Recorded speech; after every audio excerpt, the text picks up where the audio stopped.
Assalamualaikum warahmatullahi wabarakatuh. Alhamdulillah,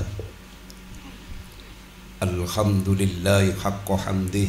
Allahumma salli ala sayyidina Muhammadin al-Fatih lima ughliqa wal khatimi lima sabaq nasiril haqqi bil haqq wal hadi ila siratikal mustaqim wa ala alihi haqqa qadrihi wa miqdaril azim.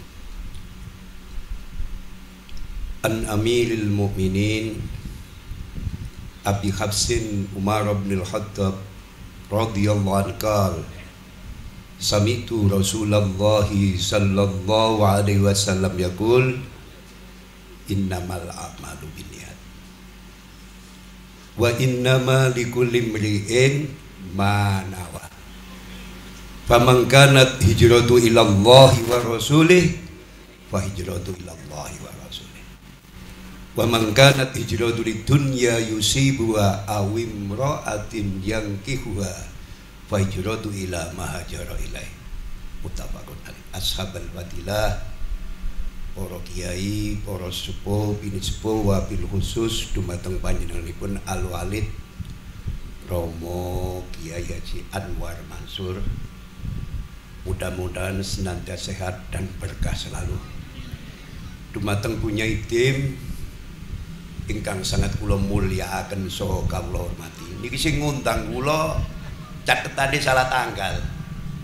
Tanggalan sing dicatet kula 13 Februari. Nah, niki panjenengan keramat niki sing dikon ini. Para kiai, para sesepuh, tanpa mengurangi rasa hormat kula badhe matur sedhithik idkhalus surur, nyenengno sing ngundang. Hadis yang saya baca tadi cukup pendek, tapi makna dan cakupannya sangat luas. Catat terus.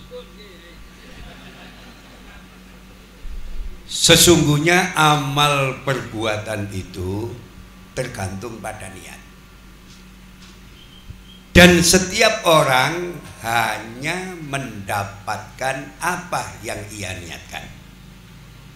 Sing kudu digaris bawahi Gus, manawa, bukan mafa'ala. Gus, manawa.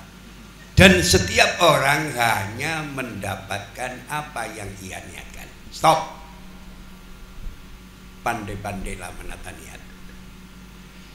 Karena bagusnya niat akan menentukan kualitas amal.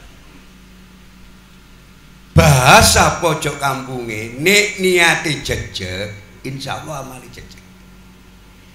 Nek niate bener, insyaallah amale bener. Seorang sufi kenamaan yang bernama Dunun Al-Misri pernah ditanya oleh pengikut setianya, tanda seseorang punya niat benar dalam beramal itu bagaimana? Sing cerdas lho Gus. Tanda niat benar seseorang dalam beramal. Ternyata si sufi ini punya kecerdasan melebihi rata-rata. Tanda seseorang punya niat benar dalam beramal: satu, tidak malas, optimis bukan pesimis, bergerak maju bukan bergerak mundur, bergairah. Yang kedua, tanda seseorang punya niat dalam beramal, dalam melaksanakan amal, senantiasa ulet, sabar dan tahan banting. Allahumma sholli ala Muhammad. Yang nomor tiga, tanda seseorang punya niat benar dalam beramal, bergantungnya hanya kepada Allah, bukan bergantung kepada selain Allah. Nun sewu, ya Khalil. Golek figur sing kaya ngene nduk taun 2022 iki laksana mencari sebutir berlian di tengah-tengah samudra yang sangat luas. Wangel. Wong saiki golek kontan-kontan tok amal. Alasane kontan, donga yo kontan. Allahumma duwe grada. Dalam kesempatan lain Dunnun Al-Misri ditanya lagi. Sedangkan tanda seseorang punya niat ikhlas dalam beramal bagaimana? Iki tingkatan paling Gus. Good, better, best. Tirono, good, better, best.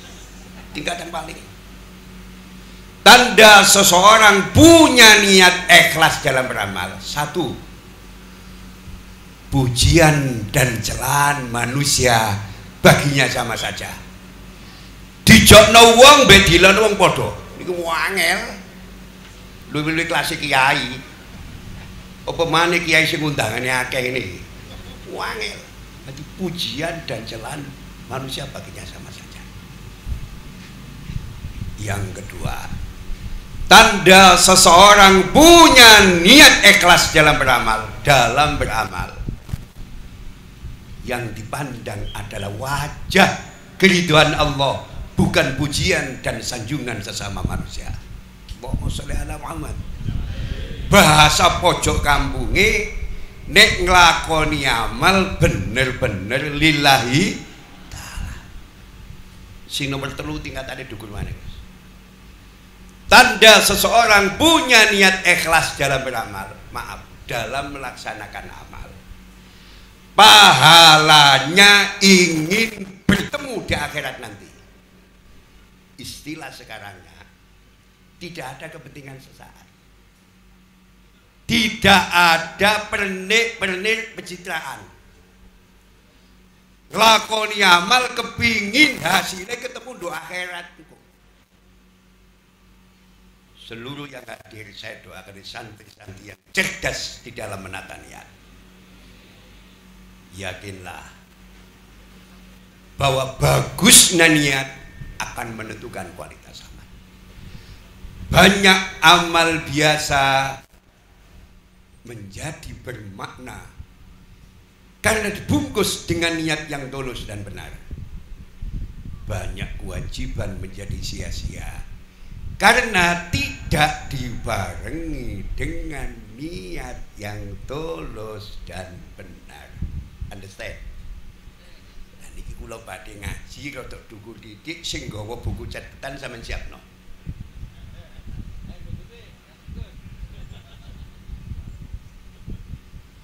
Jadi supaya kiai-kiai Joso niki lebih pede.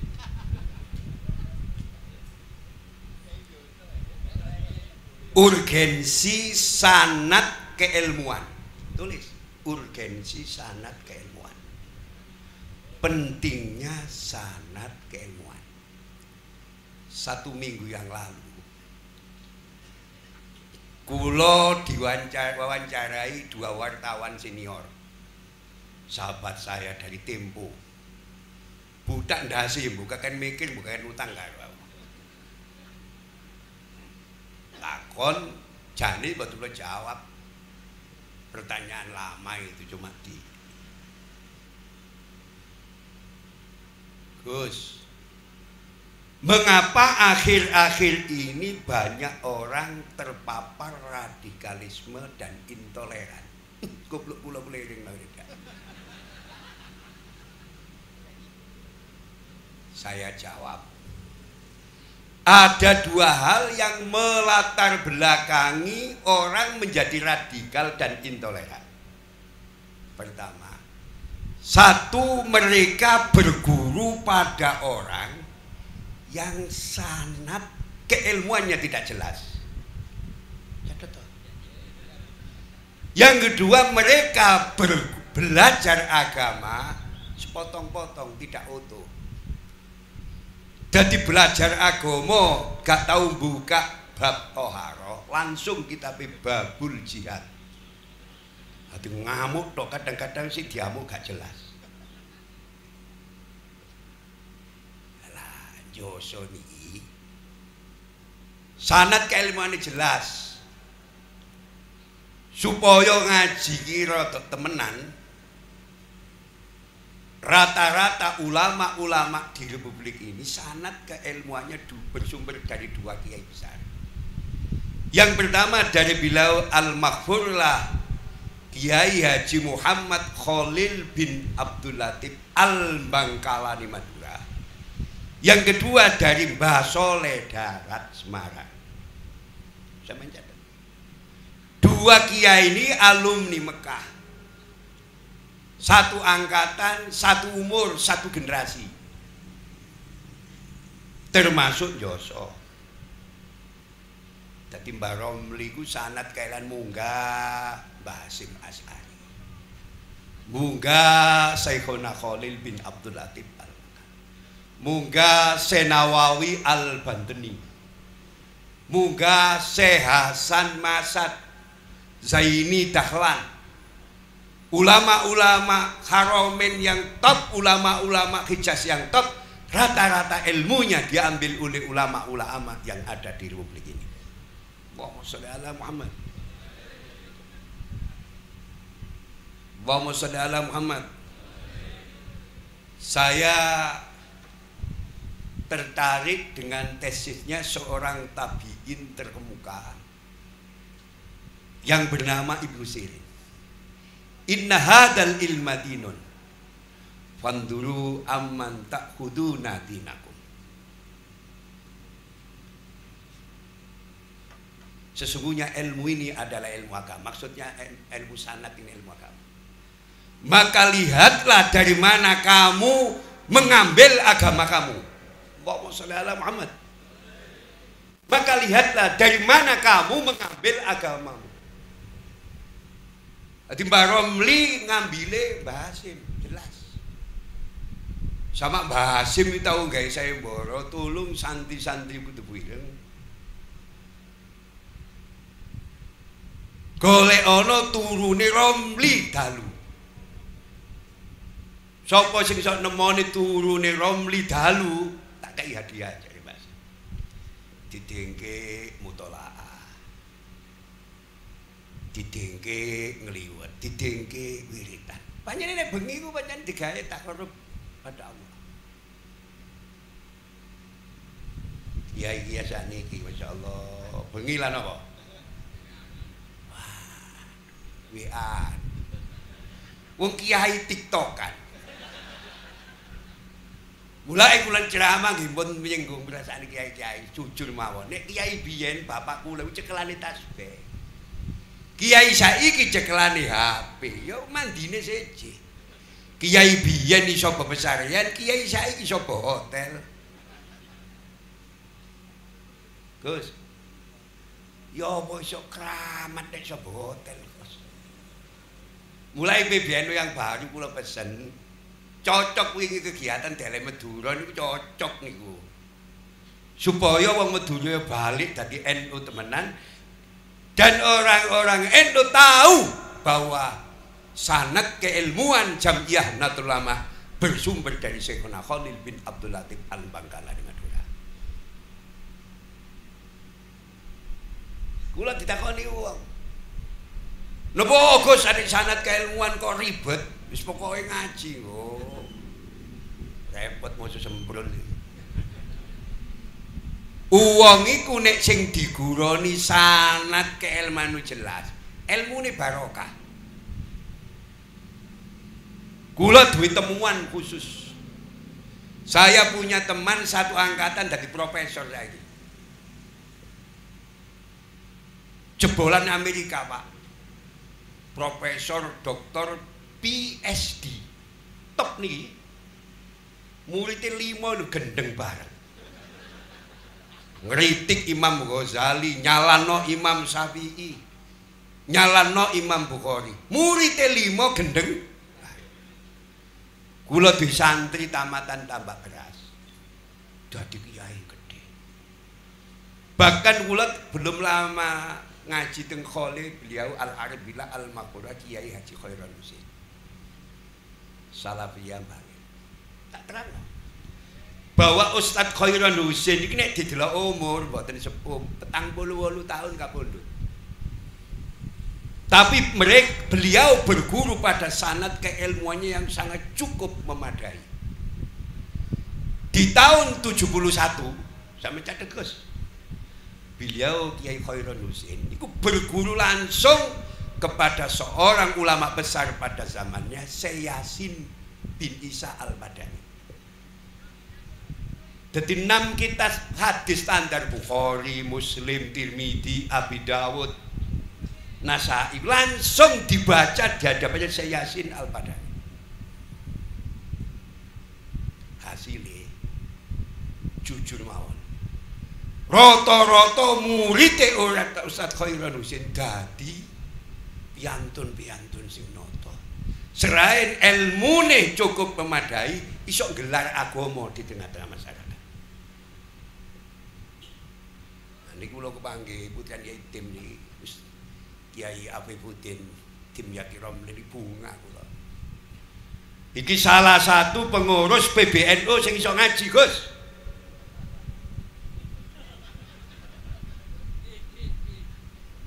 Benere Katib Am niku.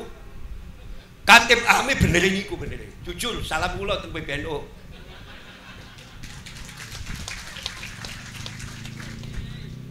Ini serius itu. Ukuran niku ilmu. Kitab kata. Kula diparingi penulis, kula diparingi penulis. Saya bahasa luar biasa. Insya Allah kula tanpa rasa hormat, nduk PBNU golek anu sing ngeling ini ka ono. Nek ngomong ngono tak parani saiki. Kula tak ngaji nakowi. Nah niku Ki Alim sing kirim nasi Torjewu. Mustafa sinten? Zulfa Mustafa. Nisori niki tasik. Jujur mawon tasik nisori niki. Kiai Tim niki dikei ngene karo Allah memang kepengin putrane dadi wong saleh sing ahli ilmu. Bisa dilanjut. Yang kedua saya mengangkat tesisnya Imam Sufyan Ibnu Uyainah. Guru dari Syekh Ahmad bin Hambal terutama dalam bidang hadis. Dalam mengenang jasa orang soleh, mengenang jasa ulama, beliau dawuh inda dzikri sholihin tanzilur rahmah. Pada menyebut nama orang soleh turunlah rahmat. Duk jerone nyebut jenenge wong-wong soleh turunlah rahmat. Dawuh ini sekian puluh tahun berjalan diperkuat kali beliau Hujjatul Islam Al-Imam Abi Hamid Muhammad bin Muhammad Al-Ghazali. Mungkin tolong didelok do literature Gus. Jarake Imam Sufyan Ibnu Uyainah karo Imam Ghazali berapa tahun? Jadi ulama-ulama dulu saling menguati, saling memberi, saling menerima, bukan saling menjatuhkan. Ini yang saya harap kiai-kiai di Indonesia saling melengkapi, saling memberi. Yang dimaksud inda dzikri sholihin tanzilur rahmah, pada menyebut nama-nama orang soleh turunlah rahmat. Bukan rahmatnya yang turun, tapi sebabnya rahmat yang turun. Awalnya rahmat melaksanakan kebajikan. Awalnya melaksanakan kebajikan, mahabbatus sholihin. Allahumma sholli ala Muhammad. Iki sing teko-teko gak usah cilik-cilik hati lah. Bari basane dudu turunane kiai, dudu turunane habib, dudu turunane wali, gak usah cilik-cilik hati. Di depan panjenengan masih terbentang luas untuk mencapai kemuliaan dan kejayaan kesuksesan melalui pintu mahabbah kepada para sholihin. Contoh beliau Syekhona Muhammad Khalil bin Abdul Latif tanpa mengurangi rasa hormat. Niku putrane Kiai Abdul Latif. Kiai sing khomul mastur, gak tahu dadi bintang tamu. Mboten tahu mlebu iklan. Mboten tahu melok TikTok. Remenanipun pados ulam teng segara. Nek oleh 5 kilo, sing 2 kilo digomole dipun dasak keluarga. Sing 3 kilo diparingno kiai. Siji ya cinta nang wong saleh, loro loman. Kadang-kadang cinta nang wong saleh mau diambus-ambus tok apa-apa. Gano templean. Ing rene iki PPKM gano templekane ya ditransfer ae lah. Allahumma sholli ala Muhammad. Serius. Jadi Ki Abdul Latif yo cinta nang wong saleh ya loman. Dua kekuatan itu jadi energi tersendiri. Lahirlah Syekhuna Khalil bin Abdul Latif Al-Makalai. Coba Kiai Haji Abdul Karim Lirboyo. Niku mboten gadah, tanpa mboten gadah. Saking mboten gadahe sampak buruan-ani niku. Oleh bawon wis nglompok ditimbali karo Syekhuna Khalil Abdul Karim. Tolong parimu iku aja kowe pangan. Awakmu cukup mangan lho pawon. Kekno fuqara wal masakin. Kok zaman saiki digugat nang hamba. Direken kiai niki masyaallah sadis. Apa yang terjadi? Barokah tirakati Ki Abdul Karim Lirboyo, saiki dadi Lirboyo sakmono gedhe sing santrine puluhan ribu. Iki barokah. Lamun gawe istilah barokah mboten teko santri sakmono kae, Pak. Allahumma sholli ala Muhammad. Bisa dilanjut. Sinten ya? Gus Abdullah. Oh, Gus. Nika kursi ini. Mantun ngoten cek pidato Gus Abdullah.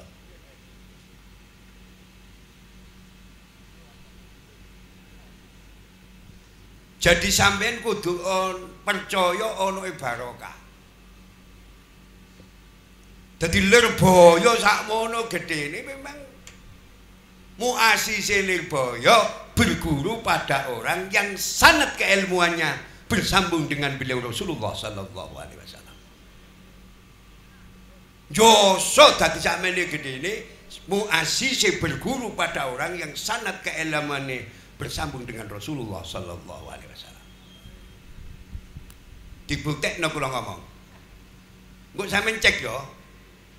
Nduk sedayu iku ana ustad didanai Saudi sak cukupe butuhe. Sedayu Gresik. Tanahe luas, dananya komplit kongkon gawe pondok. Sampai saat ini santrine gak sampai 30.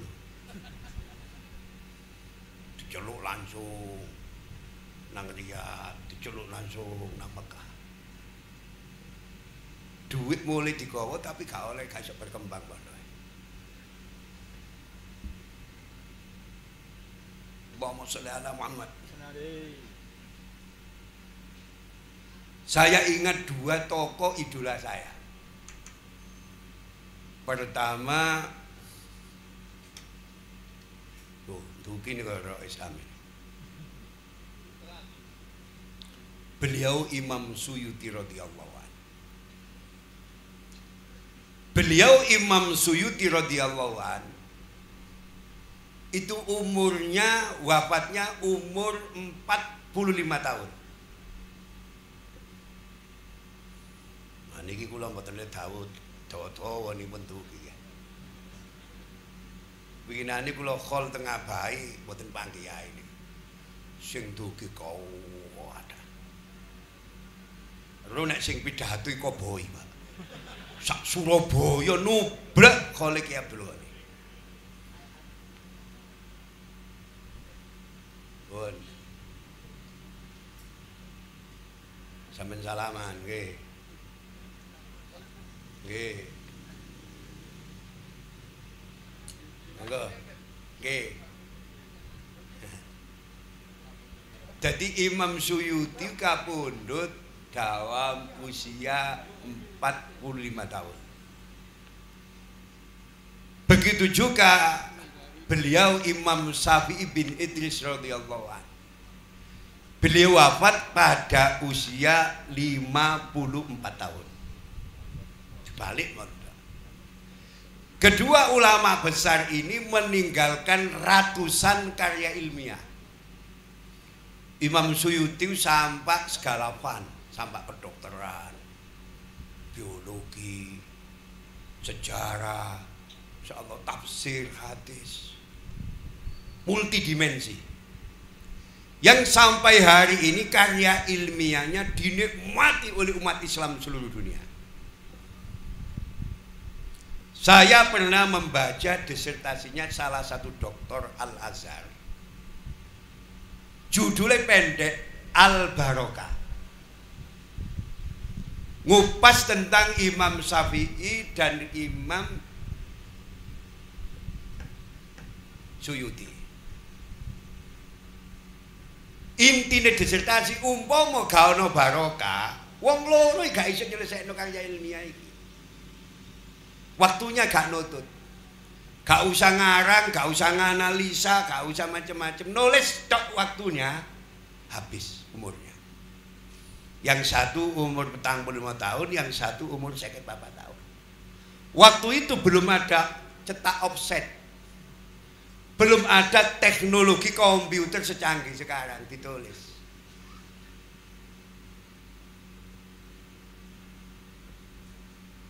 Intine disertasi, kula maca nduk Mekah kula. Jika tidak ada barokah, kedua orang ini tidak akan bisa melahirkan karya ilmiah sebanyak ini. Top nih Pak. Doktor profesor percaya barokah, satpam memang kau witik rokokan mbek. Lamun ora ana barokah, wong loro gak iso nyelesaikno karya ilmiah sebanyak ini. Allahumma sholli ala Muhammad. Muga-muga dadi keterangan sing barokah karena pondok pesantren Joso ini sanad keilmuannya sambung kepada beliau Rasulullah sallallahu alaihi wasallam. Dari beliau insyaallah Mbah Romli munggah teng Mbah Hasim As'ari, munggah teng Syekhuna Khalil, munggah teng ulama-ulama Hijaz pada itu termasuk sambung kepada Imam Nawawi Al-Bantani. Tak tambahan di situ engkas pengeling Gus.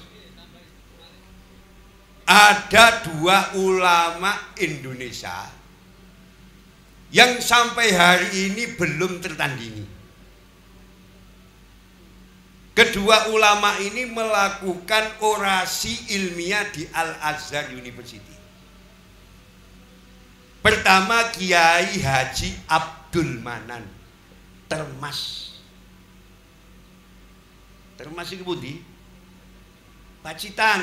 Nek sampean kepengin geblat mriku menggo ping 173. Nek mboten balik mboten kok berhitung, Pak. Tikungane ping 173. Mulai kula diparani Gus Lukman iku hormati menapa? Dudu napa-napa nih, menggoke ping 170. Allahumma sholli ala Muhammad. Kedua, Senawawi Al-Bantani. Kedua ulama ini melakukan pidato ilmiah di Al-Azhar University. Yang cukup mengagetkan Imam Nawawi Al-Bantani. Saking tawadu'e Imam Nawawi Al-Bantani waktu melakukan pidato ilmiah, nggawa cantrik. Wong Arab wanteng dukur. Dirobong sak Al-Azhar direken Imam Nawawi sing ganteng dukur. Imam Nawawi cilik. Bareng munggah nang panggung kecelik, ternyata sing dirobong mang duduk Imam